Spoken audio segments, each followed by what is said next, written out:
नमस्कार दोस्तों। पिछले 5 सालों में भारत ने 3 बिल्कुल अलग अलग बिजनेस साइकिल्स देखे हैं। FY21 में 7.5% जीडीपी कॉन्ट्रैक्शन, FY22-23 में तेज रिकवरी और FY25 के आसपास 6.5% की मॉडरेट ग्रोथ। इन साइकिल के पीछे इन्फ्लेशन, इंटरेस्ट रेट और फिस्कल पॉलिसी जैसे फैक्टर्स थे। ऐसी स्थितियों में बिजनेस साइकिल फंड्स का मकसद ये होता है कि वे इकोनॉमी के अलग अलग फेज जैसे रिसेशन, रिकवरी, एक्सपेंशन और स्लो डाउन में सही मौके पकड़े और पोर्टफोलियो को रोटेट करें। बट बड़ा सवाल है, क्या ये फंड सच में साइकिल को सही पढ़ पाते हैं?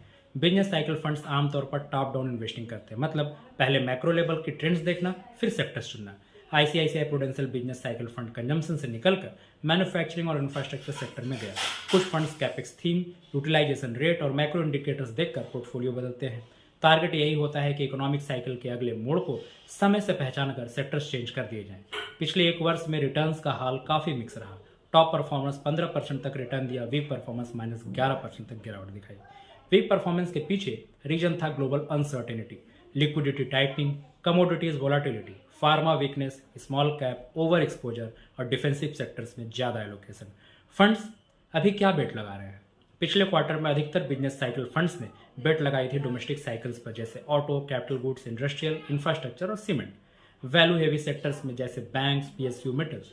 कुछ फंड्स ने डिफेंसिव बढ़ाए, जैसे हेल्थ केयर, एफएमसीजी। इसका मतलब फंड मैनेजर्स मैक्रो डेटा के हिसाब से पोर्टफोलियो को तेजी से एडजस्ट कर रहे हैं। हाई इन्फ्लेशन और हाई रेट्स यानी डिफेंसिव टिल्ट, कैपेक्स रिवाइवल मतलब industrial infra tilt. Business cycle funds हर बार साइकिल को एक्यूरेटली पकड़े ये जरूरी नहीं, क्योंकि इकोनॉमिक साइकिल्स तेजी से बदलते हैं। मैक्रो इंडिकेटर्स हमेशा परफेक्ट सिग्नल्स नहीं देते। सेक्टर रोटेशन समय चूक हो जाए तो रिटर्न्स गिर सकते हैं। Thank you.